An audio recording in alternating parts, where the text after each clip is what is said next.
Hello friends, चलिए आज हम लोग रियल एनालिसिस बाटले एंड शेपर्ड बुक का एक्सरसाइज 3.3 का कुछ इंपॉर्टेंट प्रॉब्लम्स देखते हैं।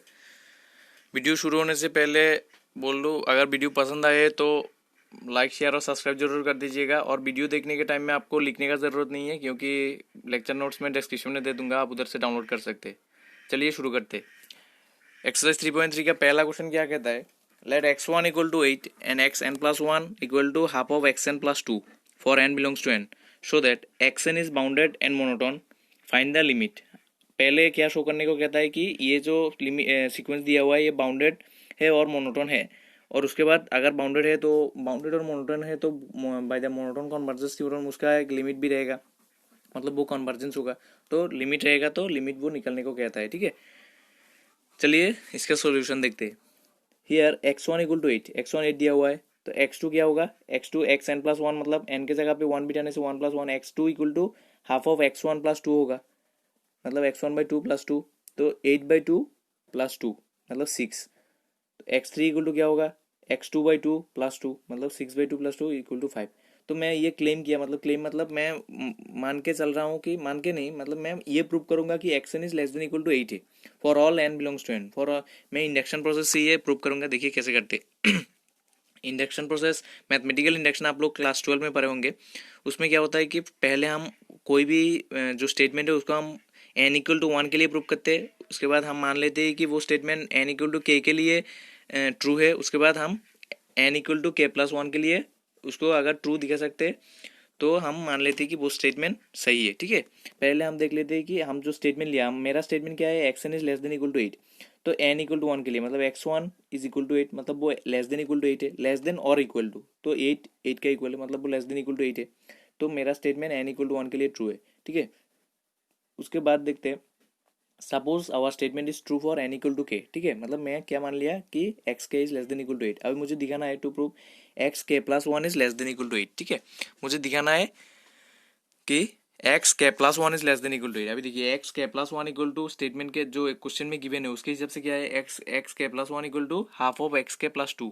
ठीक है, एक्स के बाई 2 प्लस 2 होगा। तो x k is less than equal to क्या है? 8 है, वो मैं मान लिया x k is less than equal to 8। तो x k by 2 is less than equal to 8 by 2 plus 2। ठीक है, तो मतलब 6 इज लेस देन 8, मतलब मेरा स्टेटमेंट क्या है? ट्रू है। So by the mathematical induction X N is bounded by A, मतलब X N is less than equal to 8 for all N, मतलब क्या हुआ? X N is bounded by 8। ठीक है, तो बाउंडेड तो मुझे शो कर दिया मैं, बाउंडेड है। अभी मुझे क्या शो करना है? वो मोनोटोन है, मतलब वो या तो इंक्रीजिंग है या फिर डिक्रीजिंग है। तभी देखते हैं x N plus 1 minus x n. तो एक्स एन प्लस 1 के जगह में एक्स एन का जो है वो बिठा दिया। एक्स एन का जगह में क्या है? एक्स एन बाई 2 प्लस 2, इसमें प्लस नहीं होगा, ये माइनस होगा, sorry. X n by 2 plus 2, या एक्स एन प्लस 1 के जगह में माइनस एक्स एन के जैसे ही रहने दिया। तो क्या होगा? X n by 2 minus x n होगा। ये x n by 2 minus x n क्या होगा? माइनस एक्स एन बाई 2, और 2 तो 2 ही है, 2 माइनस एक्स एन बाई 2 हो गया। और एक्स एन क्या है? X N is less than equal to 8, अभी प्रूव किया मैं फॉर ऑल एन। तो x n by 2 is less than equal to 8 by 2, मतलब 2 minus 8 by 2 is equal to minus 2, मतलब माइनस 2 से छोटा है। X N plus 1 minus x n, मतलब क्या हुआ? X N plus 1 minus x N is less than 0, minus 2 तो 0 से भी छोटा है। ठीक है, मतलब लेस देन 0 हुआ। तो x N plus 1 minus x n अगर लेस देन 0 हुआ तो x N plus 1 is less than x n होगा, क्योंकि एक्स एन को इस साइड में लाने से। तो x N plus 1 is less than x n, मतलब क्या हुआ? जो टर्म है, मतलब एन के जगह में कुछ भी होने से, एक्स वन एन के जगह पे अगर अभी मैं 1 बिठाया तो क्या होगा? X one is greater than x two, 2 बिठाने से x two is greater than x three, मतलब हर जो अगला टर्म जा रहा है वो पिछले टर्म से छोटा है। ठीक है, इसलिए क्या है? वो सीक्वेंस डिक्रीजिंग है। ठीक है, by the monotone convergence theorem limit of x n exist, मतलब हम मोनोटोन कन्वर्जेंस थ्योरम के हिसाब से क्या बोल सकते हैं? इसका लिमिट एग्जिस्ट करेगा। अभी देखिए limit of x N plus 1 जो होगा, लिमिट ऑफ एक्स एन वही होगा, क्योंकि टेल्स हम पढ़ाया था, टेल्स ऑफ द सीक्वेंस। और कोई भी सीक्वेंस का जो टेल होता है उसका सीक्वेंस का और उसका टेल्स का जो लिमिट है वो हमेशा एक ही होता है। ठीक है, आप वो वीडियो नहीं देखे होंगे तो मैं लिंक डिस्क्रिप्शन में दे दूंगा, आप उधर से जाके देख सकते हैं। तो अभी देखिए limit of x N plus 1 equal to limit of x n, उसको हम एक्स मान लिया से, मतलब मान लिया कि वो एक्स है। तो हम जो स्टेटमेंट मुझे दिया है उसके हिसाब से उसमें क्या था? X N plus 1 equal to x n by 2 plus 2।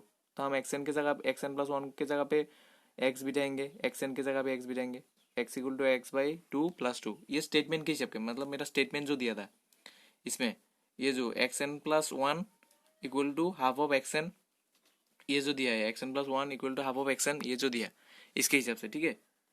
तो अभी देखिए, तो दोनों साइड में लिमिट करने से ये आ गया। अभी इसको सॉल्व करने से क्या आया मेरा, एक्स इक्वल टू 4, ठीक है। इसको सॉल्व करने से एक्स इक्वल टू 4, एक्स को इस साइड में लाने से माइनस एक्स हो जाएगा, एक्स इक्वल टू 4। तो limit of x N is equal to 4, ठीक है। उसके बाद देखिए सेकंड क्वेश्चन क्या कहता है, let x one is greater than one, x one greater than one है और x N plus one equal to 2 minus one by x n for n belongs to n. ये फिर से एक सीक्वेंस दिया है मुझे, show that x N is monotone and bounded. अभी फिर से पिछले बार के जैसा ही है, लेकिन इसका टेक्निक अलग है, इसलिए मैं ये भी दिया हूँ। ये भी बहुत इंपॉर्टेंट क्वेश्चन है। इसमें मोनोटोन फिर से पिछले क्वेश्चन के जैसा ही मोनोटोन और बाउंडेड दिखाने को कहा है, ठीक है। और उसके बाद क्या कहता है, फाइंड द लिमिट। मोनोटोन और बाउंडेड अगर हुआ तो मोनोटोन कन्वर्जेंस थ्योरम के हिसाब से उसका एक लिमिट एग्जिस्ट करेगा, मतलब वो कन्वर्जेंस होगा, तो लिमिट भी निकालने को कहा है। सॉल्यूशन देखते हैं, चलिए। X one is greater than one, वो तो बोल दिया है, मतलब क्या हुआ, one by x one is less then one होगा, तो minus one by x one is greater then minus one होगा, क्योंकि देखिए रेसिप्रोकल करने से इनइक्वलिटी चेंज होता है, फिर माइनस से मल्टीप्लाई करने से इनइक्वलिटी फिर से चेंज होता है। तो अभी दोनों साइड में 2 प्लस कर देने से क्या होगा, 2 minus one by x one, इसमें 2 माइनस वन मतलब 1, तो 2 minus one by x one is greater than 1। अभी देखिए एक्स टू जो स्टेटमेंट दिया मुझे उसके हिसाब से एक्स टू इक्वल टू क्या होगा, x two equal to n के जगह में 1 बिठाने से एन प्लस वन मतलब एक्स टू, और इसमें एन के जगह पे 1 मतलब 2 minus one by x one, तो क्या होगा x two equal to 2 minus one by x one which is greater than 1।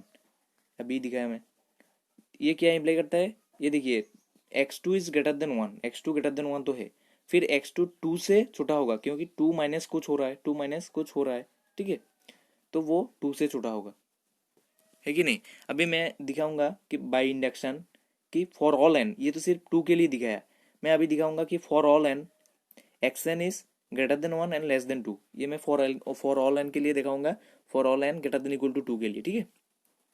अभी देखिए फॉर एन इक्वल टू 2 के लिए तो मैं दिखा दिया, अभी एन इक्वल टू 2 के लिए ये ट्रू हो गया, ठीक है। अभी देखते हैं, मैं सपोज कर लूंगा कि फॉर एन इक्वल टू के लिए ये ट्रू है, और उसके बाद दिखाऊंगा कि एन इक्वल टू के प्लस वन के लिए ये ट्रू है। अगर मैं ये दिखा पाया तो मैथमेटिकल इंडक्शन के हिसाब से मेरे स्टेटमेंट, मतलब मैं जो बोला हूँ वो सही है, ठीक है। 1 minus x n, 1 less than x n less than 2, ये सही है, ठीक है। अभी मैं सपोज कर लिया कि ये ट्रू है, मतलब 1 लेस देन एक्स के less than x less than 2। अभी देखिए इसको अगर रेसिप्रोकल कर देंगे तो 1 बाई वन तो 1 ही होगा, इस ग्रेटर देन रेसिप्रोकल करने से इनइक्वलिटी चेंज होता है, मैं बोला 1 बाई एक्स के, तो 2 को रेसिप्रोकल करने से 1 बाई टू। ये क्या इम्प्लाई करता है, फिर अगर माइनस वन से मल्टीप्लाई कर दिया, ये 1 हो जाएगा माइनस वन, 1 बाई एक्स के माइनस वन बाई एक्स के माइनस टू, इनइक्वलिटी चेंज हो जाएगा, ठीक है। फिर देखिए 2 से अगर दोनों साइड में प्लस कर दिया, सब में अगर 2 से प्लस कर दिया तो ये 1 हो जाएगा, 2 माइनस वन 1, फिर 2 माइनस वन बाई एक्स के 2 minus half which is less than 2। अभी देखिए 2 माइनस वन बाई एक्स के मतलब क्या है, 2 माइनस वन बाई एक्स के इक्वल टू एक्स के प्लस वन, तो मैं इसमें क्या प्रूव किया, 1 लेस देन एक्स के प्लस वन लेस देन 2, ठीक है, ये प्रूव हो गया। तो लेस देन, तो एक्स के प्लस वन, जब x k is in between 1 and 2, तो एक्स के plus one is also in between 1 and 2। इससे हम मैथमेटिकल इंडक्शन के हिसाब से हम बोल सकते हैं कि मेरा जो स्टेटमेंट था, मतलब ये 1 less than x n less than 2 for all n greater than equal to 2, ये सही है, ठीक है। और इसी तरीके से हम बोल सकते हैं अगर ये ट्रू है तो वो एक्स एन मेरा बाउंडेड है, ठीक है ना, क्योंकि इसका एक अपर बाउंड लोअर बाउंड है, तो ये बाउंडेड है। बाउंडेड शो करने को जो था वो था, हो गया। इसके बाद आया कि मेरा मोनोटोन है कि नहीं वो शो करना है। मोनोटोन है कि नहीं वो शो करने के लिए देखिए x N plus one minus x N plus one की जगह में इसके अब वैल्यू बीटा दिया क्या है, 2 minus one by x n minus x n, जैसे वैसे ही रहने दिया। फिर देखिए इसका हम एलसीएम कर लिया, एलसीएम करने से नीचे क्या होगा एक्स एन, फिर ये एलसीएम तो आपका आता ही होगा। चलिए उसके बाद देखिए इसमें से हम माइनस कॉमन ले लिया, माइनस कॉमन लेने से x n square minus 2 x N plus one, इसका ये क्या है, x n minus one whole square का फॉर्मूला है, ये x n minus one whole square का इक्वल है ये, ठीक है। तो x n minus one whole square, अभी देखिए x n minus one whole square, तो ये स्क्वायर में होल स्क्वायर कभी भी 0 से छोटा नहीं होता है, तो ये तो हमेशा 0 से बड़ा ही होगा। और ये देखिए एक्स एन भी हमेशा 0 से बड़ा ही होता है, क्योंकि मैं बोल दिया हूँ कि x N is in between 1 to 2, तो वो हमेशा 0 से छोटा तो कभी नहीं हो सकता है, मतलब ये पूरा टर्म एक्स एन भी 0 से बड़ा है और x n minus one whole square भी 0 से बड़ा है, लेकिन साइड में जब माइनस है तो वो हमेशा 0 से छोटा ही होगा, ठीक है। तो मतलब क्या हुआ कि x N plus one minus x N is less than 0, क्योंकि ये सिंप्लीफाई करने के बाद अल्टीमेटली यही 0 लेस देन 0 शो करता है, ठीक है। तो x N plus one minus x n अगर लेस देन 0 है तो x N plus one is less than 0 होगा, लेस देन एक्स एन होगा। तो मतलब क्या है, मोनोटोनिकली डिक्रीजिंग सीक्वेंस, मतलब ये क्या है, एक डिक्रीजिंग सीक्वेंस, क्योंकि देखिए एन के जगह पे 1 बिठाने से ये क्या होगा, x1 is less then x2, 2 बिठाने से x2 is sorry x2 is greater then x3, 3 बिठाने से x3 is greater then x4, मतलब जो अगला टर्म है वो हमेशा सक्सीडिंग टर्म से छोटा हो रहा है, ठीक है, इसलिए वो डिक्रीजिंग सीक्वेंस है। तो by the monotone convergence theorem limit of action exist, तो लिमिट ऑफ एक्शन अगर एग्जिस्ट करेगा तो लिमिट ऑफ एक्शन हमको निकालना पड़ेगा। तो क्या है वो, लिमिट ऑफ एक्शन अगर एग्जिस्ट कर रहा है तो limit of x N plus one और लिमिट ऑफ एक्शन हमेशा इक्वल होगा, क्योंकि मैं पिछले क्वेश्चन में भी बोला हूँ क्यों, क्योंकि ये टेल ऑफ द सीक्वेंस है, टेल ऑफ द सीक्वेंस का और सीक्वेंस का जो लिमिट होता है वो हमेशा इक्वल होता है। अभी देखिए जो मेरा ये दिया हुआ था, क्या दिया था, x N plus one equal to 2 - 1/xn, तो उसमें लिमिट दोनों साइड में लगाने से क्या होगा, limit of x N plus one equal to 2 - limit of 1/1 limit of 1/लिमिट ऑफ एक्स एन, ठीक है। तो लिमिट की जगह पे एक्स बिठाने से एक्स इक्वल टू 2 - 1/x, तो सॉल्व करने से क्या आएगा, एक्स इक्वल टू 1, ठीक है। तो limit of x n equal to 1। अभी देखिए इस लेक्चर का लास्ट वीडियो, लास्ट क्वेश्चन देखते हैं क्या कहता है कि थर्ड नंबर क्वेश्चन, और मैं नहीं किया क्योंकि third number question second question के जैसा सेम टू सेम है, इसलिए फोर्थ कर दिया, ठीक है। फोर्थ नंबर क्वेश्चन क्या कहता है, let x1 equal to 1 and let xn plus 1 equal to root over 2 + xn for n belongs to n so that xn converges and find the limit. पहले कहता है कि xn कन्वर्स कर रहा है ये शो करने को कहता है, उसके बाद कहता है लिमिट फाइंड करने को। चलिए सॉल्यूशन देखते हैं। Here x1 equal to 1 and x2 equal to क्या होगा, तो फिर 2 + x1, तो 2 + 1 मतलब √3 विच इज लेस देन 2। भाई हम क्या क्लेम करते हैं कि xn is less than 2 for all n belongs to n, मतलब कोई भी n के लिए, सिर्फ 1 और 2 के लिए नहीं, x1 और x2 के लिए नहीं, मतलब for all xn is less than 2 for all n belongs to n, ठीक है। अभी देखिए x1 equal to 1 is less than 2, मतलब ये true for n equal to 1 के लिए हो गया। अभी हम सपोज करेंगे कि n इक्वल टू k के लिए ट्रू है, मतलब x k is less than 2, और शो करेंगे कि एक्स के प्लस 1 इज लेस देन 2, मतलब के प्लस एन इक्वल टू के प्लस 1 के लिए ये स्टेटमेंट ट्रू है। देखिए एक्स के प्लस 1 इक्वल टू क्या है, रूट ओवर 2 + x के which is less than root over 2 + 2, क्योंकि x k is less than 2, ठीक है। रूट ओवर 2 + 2 से छोटा है which is equal to 2, root over 2 + 2 equal to क्या है, 4 है, root over 4 which is equal to 2, तो मतलब एक्स के plus 1 is also less than 2, तो x के लेस देन 2 इम्प्लाइज x के प्लस 1 इज लेस देन 2। इससे हम क्या बोल सकते हैं, by the mathematical induction mi, मतलब mathematical induction xn is bounded by 2, xn bounded by 2 है तो बाउंडेडनेस तो हो गया। उसके बाद हम देखेंगे इंक्रीजिंग और डिक्रीजिंग, मतलब मोनोटोनिसिटी।